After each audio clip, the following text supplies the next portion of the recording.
Plasma membrane permeability.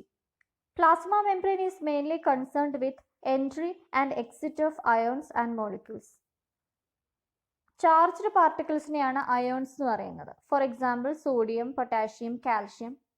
Then molecules such as glucose, oxygen, carbon dioxide. ഇവരെല്ലാവരും കടന്നു പോകുന്നത് plasma membrane വഴിയാണ്. സെല്ലിന്റെ അകത്തേക്കും സെല്ലിന് വെളിയിലേക്കും. Plasma membrane is selectively permeable and variably permeable. മോളിക്യൂൾസിന്റെയും അയോൺസിന്റെയും ട്രാൻസ്പോർട്ടിന് വേണ്ടിയിട്ട് പ്ലാസ്മ മെംബ്രെയിനിൽ ഒരുപാട് ചാനൽസും ഗേറ്റ്സും പമ്പ്സും ലൊക്കേറ്റ് ചെയ്തിട്ടുണ്ട്. ചാർജ്ഡ് പാർട്ടിക്കിൾസ്, അതായത് അയോൺസ് ആൻഡ് വാട്ടർ ലവിങ് ആയിട്ടുള്ള മോളിക്യൂൾ, ഹൈഡ്രോഫിലിക് മോളിക്യൂൾസിനോടും പ്ലാസ്മ മെംബ്രെയിൻ ഇംപെർമിയബിൾ ആണ്. അയോൺസിനെയും hydrophilic molecules such as glucose, carbon dioxide, oxygen ഇവരെ ഒന്നും പ്ലാസ്മ മെംബ്രെയിൻ സെല്ലിനകത്തേക്ക് കടത്തിവിടില്ല. Plasma membrane is made up of phospholipid bilayer. So, ഈ phospholipid bilayerൽ hydrophilic molecules insoluble ആണ്. അതുകൊണ്ടാണ് hydrophilic molecules are not permeable to plasma membrane. But hydrophobic and lipophilic substances are permeable. Hydrophobic lipophilic ആയിട്ടുള്ള മെറ്റീരിയൽസിനെ plasma membrane കടത്തിവിടും. Then ഈ transport ചെയ്യുന്ന മോളിക്യൂൾസിന്റെ rate of passage determine ചെയ്യുന്നത് അവർ എത്രത്തോളം ലിപ്പിഡിൽ സൊല്യൂബിൾ ആണ് and then size of molecules ആണ്. So degree of lipid solubility and size of molecules ആണ് അവരുടെ റേറ്റ് ഓഫ് പാസേജ് ഡിറ്റർമൈൻ ചെയ്യുന്നത്. Next, functions of plasma membrane. പ്രോകാരിയോട്സിൽ plasma membrane functions as a centre of cellular respiration and oxidative phosphorylation. Then plasma membrane act as a gateway for the inflow and outflow of materials. Then plasma membrane ഉള്ളതുകൊണ്ടാണ് ഒരു സെല്ലിന്റെ അകത്ത് constant physiological condition maintain ചെയ്യാനായിട്ട് സാധിക്കുന്നത്. Then plasma membrane selective transport ആണ്. Selected ആയിട്ടുള്ള മെറ്റീരിയൽസിനെ മാത്രമേ സെല്ലിനകത്തേക്കും പുറത്തേക്കും ട്രാൻസ്പോർട്ട് ചെയ്യുള്ളൂ by means of active and passive mechanisms. Then plasma membrane വഴി ഒരു സെല്ല് അകത്തേക്ക് എന്തെങ്കിലും മോളിക്യൂൾസിനെ എടുക്കണമെങ്കിൽ എൻഡോസൈറ്റോസിസ് വഴിയായിട്ടാണ് ആ ഒരു ട്രാൻസ്പോർട്ട് നടക്കുന്നത്. ദെൻ ഇപ്പോൾ സെൽ മെറ്റബോളിസം കഴിഞ്ഞിട്ട് എന്തെങ്കിലും സെല്ലിൽ നിന്ന് എന്തെങ്കിലും വേസ്റ്റ് എലിമിനേറ്റ് ചെയ്യണമെങ്കിൽ by means of exocytosis. In case of excitable cells such as muscle cells, nerve cells, ഇവരിൽ ഇമ്പൾസ് ട്രാൻസ്മിഷൻ നടക്കുന്നത് പ്ലാസ്മ മെംബ്രെയിൻ വഴിയായിട്ടാണ്.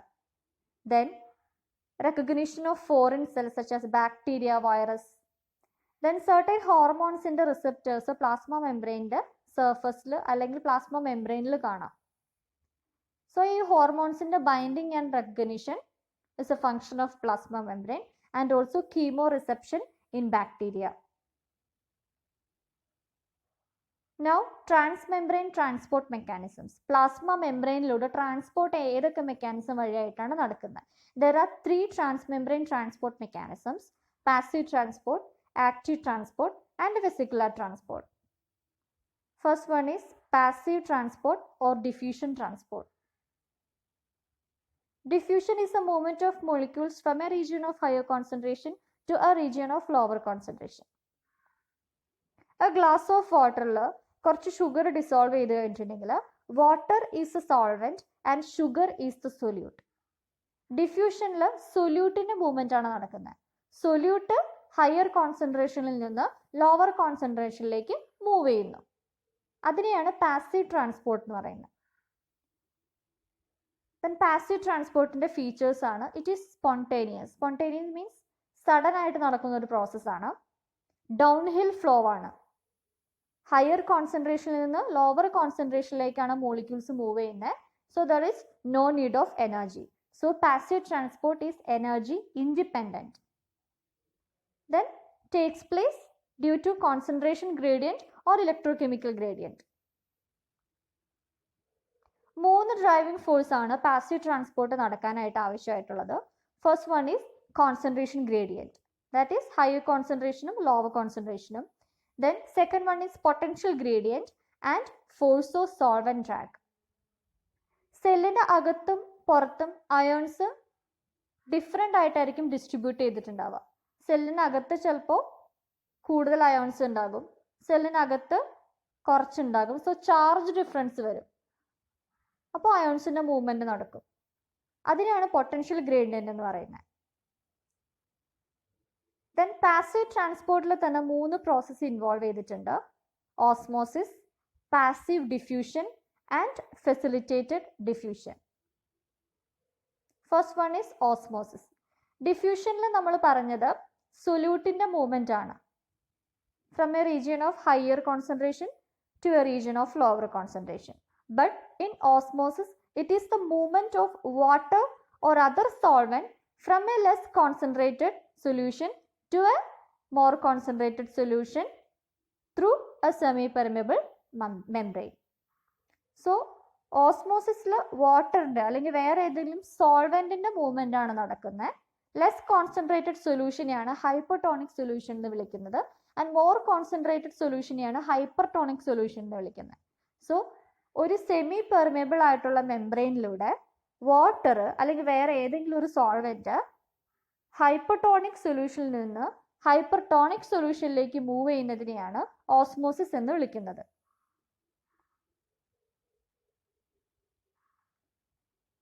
സെല്ലിനകത്തേക്കാണ് വാട്ടറിന്റെ ഓസ്മോട്ടിക് ഇൻഫ്ലോ നടക്കുന്നതെങ്കിൽ ദാറ്റ് ഈസ് കോൾഡ് എൻഡോസ്മോസിസ്. സെല്ലിന് പുറത്തേക്ക്, അതായത് സെല്ലിൽ നിന്നാണ് വാട്ടർ പുറത്തേക്ക് പോകുന്നതെങ്കിൽ, ഓസ്മോട്ടിക് ഔട്ട്ഫ്ലോ ആണെങ്കിൽ that is called exosmosis. Endosmosis ആണോ അതോ എക്സോസ്മോസിസ് ആണോ നടക്കുന്നത് എന്ന് ഡിറ്റർമൈൻ ചെയ്യുന്നത് അതിൻ്റെ ഓസ്മോട്ടിക് പ്രഷർ ആൻഡ് ടോണിസിറ്റി ആണ്. അതായത് സെല്ലിൻ്റെ പുറത്ത് ഫ്ലൂയിഡ് എങ്ങനെയാണ്, ടോണിസിറ്റി കൂടിയതാണോ കുറഞ്ഞതാണോ, അത് സെല്ലിനകത്തെ കണ്ടീഷൻ എങ്ങനെയാണ്. Intracellular and extracellular ഫ്ലൂയിഡ്സിൻ്റെ ഓസ്മോട്ടിക് പ്രഷറും ടോണിസിറ്റിയും തമ്മിലുള്ള ഡിഫറൻസ് ആണ് എൻഡോസ്മോസിസ് നടക്കണോ അതോ എക്സോസ്മോസിസ് നടക്കണോ എന്ന് ഡിറ്റർമൈൻ ചെയ്യുന്നത്. ഓസ്മോട്ടിക് പ്രഷർ മീൻസ് ലെസ്സർ കോൺസെൻട്രേഷനിൽ നിന്ന് മോർ കോൺസെൻട്രേഷൻ ആയിട്ടുള്ള റീജിയനിലേക്ക് മോളിക്യൂൾസിനെ ഡ്രാഗ് ചെയ്യുന്ന ഒരു ഹൈഡ്രോസ്റ്റാറ്റിക് പ്രഷറാണ് osmotic pressure. And tonicity is the concentration difference. Higher concentration ആണെങ്കിൽ ഹൈപ്പർട്ടോണിക്, ലോവർ കോൺസെൻട്രേഷൻ ആണെങ്കിൽ ഹൈപ്പോട്ടോണിക്, ആൻഡ് സെയിം കോൺസെൻട്രേഷൻ ആണെങ്കിൽ isotonic. Next is passive diffusion. It is a flow of low molecular weight metabolites in a concentration gradient without energy use or carrier. Energy യൂസോ അല്ലെങ്കിൽ ഏതെങ്കിലും ഒരു കാരിയറിൻ്റെ പ്രസൻസോ ഇല്ലാതെ low metabolic weight ഉള്ള molecular weight ഉള്ള മെറ്റബോളൈറ്റ്സ് ട്രാവൽ ചെയ്യുന്നതിനെയാണ് പാസീവ് ഡിഫ്യൂഷൻ എന്ന് പറയുന്നത്. ഇതിൻ്റെ റേറ്റ് എന്ന് പറയുന്നത് directly proportional to concentration gradient. It is a very slow transport, much limited, less selective and non-stereospecific. Non-stereospecific means ഒരു മോളിക്യൂളിന് അതിൻ്റെ എൽ ഐസോമറും ഉണ്ടാകും, ഡി ഐസോമറും ഉണ്ടാകും.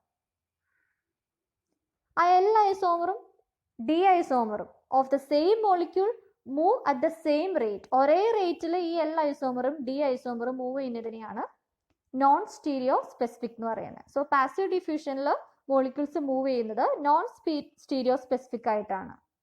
Four example flow of water, water soluble molecules etcetera. Then charged പാർട്ടിക്കിൾസിനോട് plasma membrane impermeable ആണ്. So ion ചാനൽസിലൂടെ ആയിരിക്കും പ്ലാസ്മ മെംബ്രെയിനിലൂടെ അയോൺസ് മൂവ് ചെയ്യുന്നത്. അയോൺ ചാനൽസ് ഗേറ്റഡ് ചാനൽസ് ആയിരിക്കും. അതായത് സർട്ടൻ പ്രോട്ടീൻസ് വഴിയായിരിക്കും ഈ ഗേറ്റ് ഓപ്പൺ ചെയ്യുന്നതും ക്ലോസ് ചെയ്യുന്നതും. ആൻഡ് ബൈഡയറക്ഷണൽ ഫ്ലോ ആയിരിക്കും അയോൺ ചാനൽസിലൂടെ നടക്കുക. അയോൺ ചാനൽസിലൂടെ അയോൺസ് സെല്ലിനകത്തേക്കും പോകും, പുറത്തേക്ക് വരും. അതിനെയാണ് ബൈഡയറക്ഷണൽ ഫ്ലോ എന്ന് പറയുന്നത്. Next, facilitated diffusion. It is a carrier mediated diffusion based on concentration gradient. Concentration ഗ്രേഡിയൻറ്റിനെ ഡിപ്പെൻഡ് ചെയ്തിട്ടായിരിക്കും ഇത് നടക്കുക. അതായത് കൂടുതലുള്ളിടത്ത് നിന്ന് കുറവുള്ളിടത്തേക്ക് മൂവ് ചെയ്യും. ഇവിടെ ഒരു മൊബൈൽ കാരിയർ വരുന്നുണ്ട്. ആ മൊബൈൽ കാരിയറിൻ്റെ പേരാണ് പെർമേസ് ഓർ ട്രാൻസ്ലോക്കേസ്. എനർജി ഇൻഡിപെൻഡൻ്റ് ആണ്, സ്റ്റീരിയോ സ്പെസിഫിക് ആണ്. Then it shows saturation kinetics. Saturation kinetics means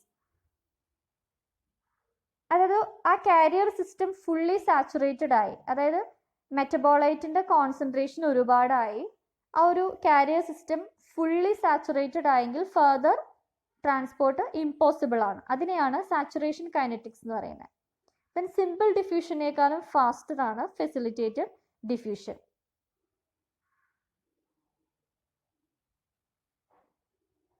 it is rate limited.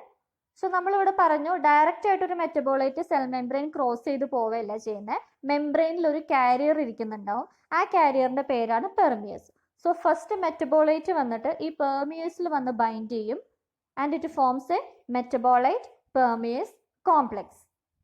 So അപ്പോൾ ഇതിനൊരു കൺഫർമേഷണൽ ചേഞ്ച് നടക്കും, ഒരു പൊസിഷണൽ ചേഞ്ച് നടന്നിട്ട് ഈ കോംപ്ലക്സ് സെല്ലിന്റെ പുറത്ത് നിന്ന് അകത്തേക്ക് മൂവ് ചെയ്യും. തെർമൽ മോഷൻ എന്ന് പറയും. പെർമിയസ് സ്പെസിഫിക് ആണ്, അതായത് ഒരു പെർട്ടിക്കുലർ മെറ്റബോളൈറ്റിന് ഒരു പെർമിയസ് മാത്രമേ ബൈൻഡ് ചെയ്യുള്ളൂ. For example transport of hexose sugar, fat soluble vitamins, etc. This picture shows the difference between simple diffusion versus facilitated diffusion. ഇതാണ് സിമ്പിൾ ഡിഫ്യൂഷൻ. സിമ്പിൾ ഡിഫ്യൂഷനിൽ ഡയറക്റ്റ് ഇതാണ് ഡിഫ്യൂസിങ് പാർട്ടിക്കിൾസ്, ഈ green കളറിൽ കാണുന്നത് metabolites. ഇവർ higher കോൺസെൻട്രേഷന് lower കോൺസെൻട്രേഷനിലേക്ക് direct ആയിട്ട് membrane cross ചെയ്യാണ് ചെയ്യുന്നത്. But in facilitated diffusion അവർക്ക് ഡയറക്റ്റ് ക്രോസിംഗ് പറ്റില്ല.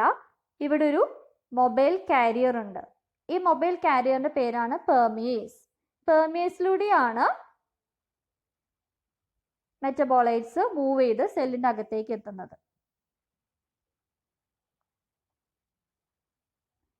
ദെൻ പാസീവ് ട്രാൻസ്പോർട്ട് കഴിഞ്ഞു. പാസീവ് ട്രാൻസ്പോർട്ടിൽ 3 ട്രാൻസ്പോർട്ട് മെക്കാനിസംസ് ആണ് ഇപ്പോൾ എക്സ്പ്ലെയിൻ ചെയ്തത്. Then second transport mechanism, active transport. Active transport is energy dependent. It is an uphill transport. അതായത് law കോൺസെൻട്രേഷനിൽ നിന്ന് ഹൈ കോൺസെൻട്രേഷനിലേക്കാണ് മൂവ് ചെയ്യുന്നത്. അതുകൊണ്ട് ഇറ്റ് നീഡ്സ് എനർജി. ഇതും കാരിയർ മീഡിയേറ്റഡ് ആണ്.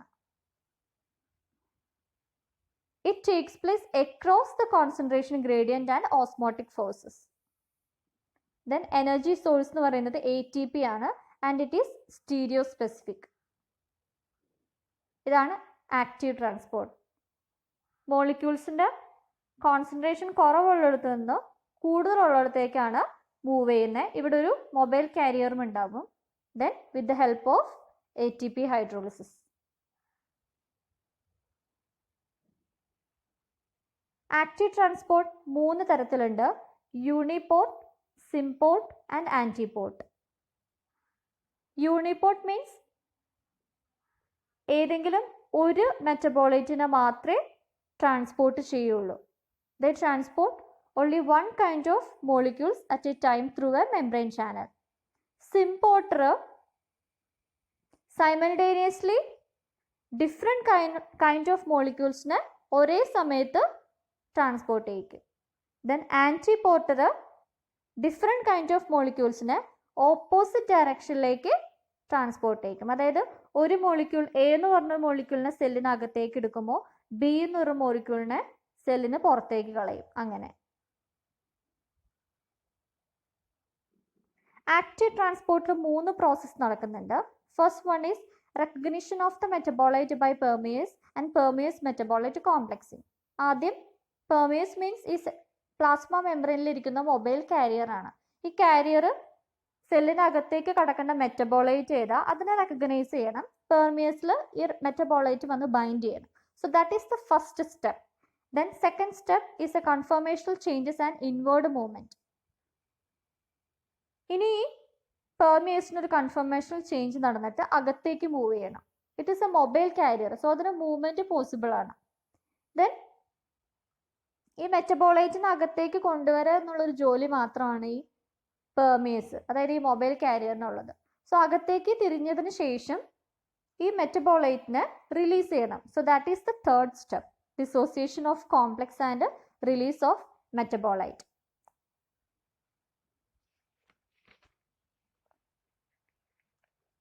ആക്റ്റീവ് ട്രാൻസ്പോർട്ട് എക്സ്പ്ലെയിൻ ചെയ്യാൻ വേണ്ടിയിട്ട് ടു ഡിഫറെൻറ്റ് മെക്കാനിസം പ്രൊപ്പോസ് ചെയ്തിട്ടുണ്ട്. ഒന്ന് revolving carrier scheme and protein aggregate rearrangement scheme. This picture shows revolving carrier scheme. Revolving carrier scheme means ഒരു revolving ആയിട്ടുള്ള rotate ചെയ്യാനായിട്ട് capacity ഉള്ള പെർമേസ് ആയിരിക്കും ഉണ്ടാകുക. സോ അത് മെറ്റബോളൈറ്റ് ബൈൻഡ് ചെയ്യുന്ന സമയത്ത് സെൽ മെംബ്രെയിനിന് പുറത്തേക്കായിരിക്കും അത് ഫേസ് ചെയ്തിട്ടുണ്ടാവുക. ദെൻ അത് റിവോൾവ് ചെയ്ത് വന്നിട്ട് ആ ഒരു ഡോറ് മെറ്റബോളൈറ്റിനെ ബൈൻഡ് ചെയ്തേക്കുന്നത് സെല്ലിന്റെ അകത്തേക്ക് സൈറ്റോപ്ലാസത്തിലേക്ക് ഫേസ് ചെയ്യും. എന്നിട്ട് ആ സബ്സ്ട്രേറ്റിന് ആ മെറ്റബോളൈറ്റിനെ സൈറ്റോപ്ലാസത്തിലേക്ക് റിലീസ് ചെയ്തിട്ട് വീണ്ടും റിവോൾവ് ചെയ്ത് ആ പുറത്തേക്ക് ഫേസ് ചെയ്ത് ചെന്നിരിക്കും. ഇത് rearrangement, intramolecular rearrangement and conformational changes നടക്കും പെർമിയസിൽ. അങ്ങനെ റൊട്ടേറ്റ് ചെയ്തിട്ടാണ് മെറ്റബോളൈറ്റിനെ സെല്ലിന്റെ അകത്തേക്ക് എടുത്തിട്ട് പോകുന്നത്. അതാണ് revolving carrier mechanism. Next is protein aggregate rearrangement scheme. ഇതിൽ ഒരു ക്ലസ്റ്റർ ഓഫ് പ്രോട്ടീൻസ് ഉണ്ടാകും. ക്ലസ്റ്റർ ഓഫ് പ്രോട്ടീൻസ് മീൻസ് ഒരു ഗ്രൂപ്പ് ഓഫ് പ്രോട്ടീൻസ് ഇങ്ങനെ ട്രാൻസ്മെംബ്രെയിൻ ചാനലിൽ ഇങ്ങനെ ഇരിക്കുന്നുണ്ടാകും. ഗ്രൂപ്പ് ഓഫ് പ്രോട്ടീൻസ് ഇവർ എനർജി യൂസ് ചെയ്യും. സോ ആദ്യത്തെ ഒരു പ്രോട്ടീൻ മെറ്റബോളൈറ്റിനെ ബൈൻഡ് ചെയ്തു, ദെൻ അത് നെക്സ്റ്റ് പ്രോട്ടീനിലേക്ക്, ദെൻ അത് നെക്സ്റ്റ് പ്രോട്ടീനിലേക്ക്, ദെൻ നെക്സ്റ്റ് പ്രോട്ടീനിലേക്ക്, അങ്ങനെ ലാസ്റ്റ് പ്രോട്ടീനിലൂടെ സബ്സ്ട്രേറ്റ് സെല്ലിൻ്റെ അകത്തേക്ക് എത്തും. ഈ സബ്സ്ട്രേറ്റ് ഇവിടെ ബൈൻഡ് ചെയ്യുമ്പോൾ ഇതിനൊരു കൺഫർമേഷൻ ചേഞ്ച് നടക്കും. അത് സബ്സ്ട്രേറ്റ് ഇവിടേക്ക് കൊടുക്കും. ദെൻ ഇതിന് കൺഫർമേഷൻ ചേഞ്ച് നടക്കും. അങ്ങനെ കൺഫർമേഷൻ ചേഞ്ച് വഴിയായിട്ടാണ് അതിന് ഓപ്പോസിറ്റ് സൈഡിലേക്ക് ഈ സബ്സ്ട്രേറ്റിനെ കൊണ്ടുവന്ന് ലാസ്റ്റ് സൈറ്റോപ്ലാസത്തിലേക്ക് വിടുന്നത്.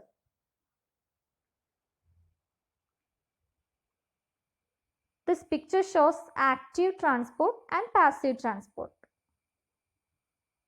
Passive transport energy ഒന്നും വേണ്ട, ബിക്കോസ് ഇവർ അക്രോസ് ദ കോൺസെൻട്രേഷൻ ഗ്രേഡിയൻ്റ് ആണ് നടക്കുന്നത്. From a region of higher concentration to a region of lower concentration. So no need of energy independent ആണ്. But active transport takes place from a region of lower concentration to a region of higher concentration. Uphill transport ആണ്. So it needs energy. So active transport is energy dependent. Next, third one ആണ് vesicular transport or cytosis. ഒരുപാട് എമൗണ്ടിൽ മെറ്റീരിയൽസിനെ transport ചെയ്യാൻ വേണ്ടിയിട്ട്, bulk transport ചെയ്യാൻ വേണ്ടിയിട്ട് use ചെയ്യുന്നതാണ് vesicular transport. എന്ത് material ആണോ ട്രാൻസ്പോർട്ട് ചെയ്യുന്നത് അതിനെ വെസിക്കിളിലാക്കിയിട്ട് ട്രാൻസ്പോർട്ട് ചെയ്യും. ട്രാൻസ്പോർട്ടിംഗ് വെഹിക്കിൾ ആയിട്ട് ആക്ട് ചെയ്യുന്നത് വെസിക്കിൾ ആണ് അവിടെ. സോ അതിൽ 3 മെക്കാനിസംസ് ഉണ്ട്: exocytosis, endocytosis and receptor mediated endocytosis. First one is exocytosis. Exocytosis means സെല്ലിന്റെ വേസ്റ്റ് അല്ലെങ്കിൽ എന്തെങ്കിലും സെക്രീഷൻ പ്രോഡക്റ്റ് സെല്ലിന് വെളിയിലേക്ക് എക്സ്പെൽ ചെയ്യുന്ന പ്രോസസ്സാണ് എക്സോസൈറ്റോസിസ്. ഗോൾജി ബോഡീസ് ആണ് ഇത് ചെയ്യുന്നത്. ഗോൾജി ബോഡീസിന്റെ ആക്റ്റീവ് പാർട്ടിസിപ്പേഷൻ വേണം എക്സോസൈറ്റോസിസ് നടക്കാൻ വേണ്ടിയിട്ട്. ഇതാണ് എക്സോസൈറ്റോസിസ്. സോ ഇതാണ് ഈ ഗ്രീൻ കളറിൽ കാണുന്നതാണ് നമുക്ക് സെല്ലിന് വെളിയിലേക്ക് കളയേണ്ട വേസ്റ്റ്, സെല്ലുലാർ വേസ്റ്റ്. സോ അതിന് ചുറ്റും ആദ്യം ഒരു വെസിക്കിൾ ഫോം ചെയ്യും. ആ വെസിക്കിൾ ഫോം ചെയ്ത അതിനെയാണ് നമ്മൾ പറയുന്നത് ആ മെംബ്രെയിൻ ബൗണ്ട് വെസിക്കിൾ. നമുക്ക് പുറത്തേക്ക് കളയേണ്ട substance, the substance to be passed out first get packed in membrane bound vesicle. അതിന് നമ്മൾ എക്സോസൈറ്റിക് വെസിക്കിൾസ് ഓർ എക്സോസോംസ് എന്ന് പറയുന്നു. ദെൻ ഈ എക്സോസോംസ് മൂവ് ചെയ്ത് പ്ലാസ്മ മെംബ്രെയിനിൽ ചെന്ന് ഫ്യൂസ് ചെയ്യുന്നു. ഫ്യൂസ് ചെയ്യുമ്പോൾ ആ പുറത്തേക്ക് പോകേണ്ട സബ്സ്റ്റൻസ് പുറത്തേക്ക് പോകും, എക്സ്ട്രാ സെല്ലുലാർ ആയിട്ടുള്ള സ്പേസിലേക്ക്. ഇങ്ങനെയാണ് എക്സോസൈറ്റോസിസ് നടക്കുന്നത്. Then next endocytosis. എക്സോസൈറ്റോസിന് നേരെ ഓപ്പോസിറ്റ് ആണ് എൻഡോസൈറ്റോസിസ്. എക്സോസൈറ്റോസിസ് നമ്മൾ സെല്ലിന് വെളിയിലേക്കാണ് കളഞ്ഞത്, ഇത് സെല്ലിന് അകത്തേക്ക് എടുക്കുന്നതാണ്. Taking in of large amounts of useful substances into the cell from extracellular medium. ഇതിന്റെ ഫസ്റ്റ് പ്രോസസ് എന്ന് പറയുന്നത് മെംബ്രെയിൻ ഇൻവാജിനേഷൻ ആണ്. പ്ലാസ്മ മെംബ്രെയിൻ ഇൻവാജിനേറ്റ് ചെയ്തിട്ട് അകത്തേക്ക് ഇൻവാജിനേറ്റ് ചെയ്യും. ദെൻ ഇൻവാജിനേറ്റ് ചെയ്തിട്ട് എൻഡോസൈറ്റിക് വെസിക്കിൾ ഫോം ചെയ്യും.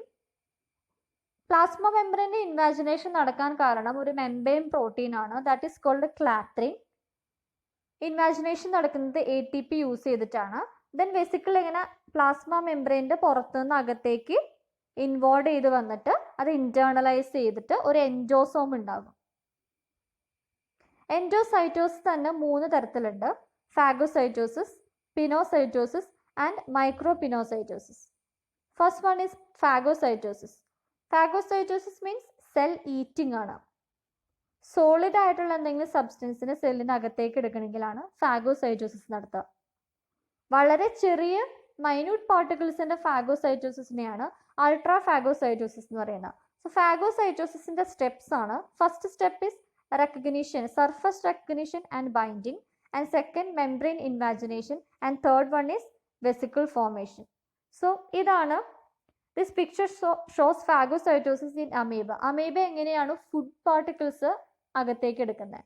സോ ആദ്യം ഫുഡ് പാർട്ടിക്കിൾ വരുന്നു, മെംബ്രെയിൻ പ്ലാസ്മ മെംബ്രെയിൻ അകത്തേക്ക് ഇൻവാജിനേറ്റ് ചെയ്യുന്നു with that food particle. Then അത് അവിടെ നിന്ന് പിഞ്ച് ഓഫ് ചെയ്ത് അകത്തൊരു വെസിക്കിൾ ഫോം ചെയ്യുന്നു. ആ വെസിക്കിളിനെയാണ് നമ്മൾ ആദ്യം പറഞ്ഞത് എൻഡോസോം. ദെൻ ആ ഫുഡ് വാക്യൂളിൽ നിന്ന് ഫുഡ് ഇവർ ലൈസ് ചെയ്തെടുക്കുന്നു. ദെൻ വേസ്റ്റ് എക്സോസൈറ്റോസിസ് വഴി പുറത്തേക്ക് കളയും. Next pinocytosis. Pinocytosis means cell drinking. ഫാഗോസൈറ്റോസിസിൽ സോളിഡ് ആയിട്ടുള്ള സബ്സ്റ്റൻസിനെയാണ് സെല്ലിൻ്റെ അകത്തേക്ക് എടുത്തത്. ബട്ട് ഇൻ പിനോസൈറ്റോസിസ് ഫ്ലൂയിഡ് ആയിട്ടുള്ള സബ്സ്റ്റൻസിനെയാണ് സെല്ല് ഇൻടേക്ക് ചെയ്യുന്നത്. ഫാഗോസൈറ്റോസിസിൽ എൻഡോസോം ആണ് ഫോം ചെയ്തത്, മെംബ്രെയിൻ ഇൻവാജിനേറ്റ് ചെയ്തിട്ട്. ഇവിടെ പിനോസോം ആണ് ഫോം ചെയ്യുന്നത്. This picture shows pinocytosis.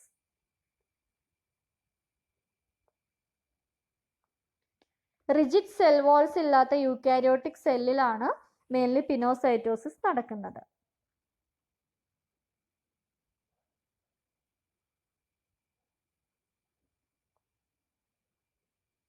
ഇതാണ് ഒരു അനിമൽ സെൽ പിനോസൈറ്റോസിസ് നടക്കുന്നത്. അവരുടെ എഡ്ജ് എന്ന് പറയുന്നത് പ്രൊജക്ഷൻസ് കാണാൻ പറ്റും. ഈ പ്രൊജക്ഷൻസിന്റെ പേരാണ് ലാമെല്ലോപീഡിയ ഓർ റഫിൽസ്.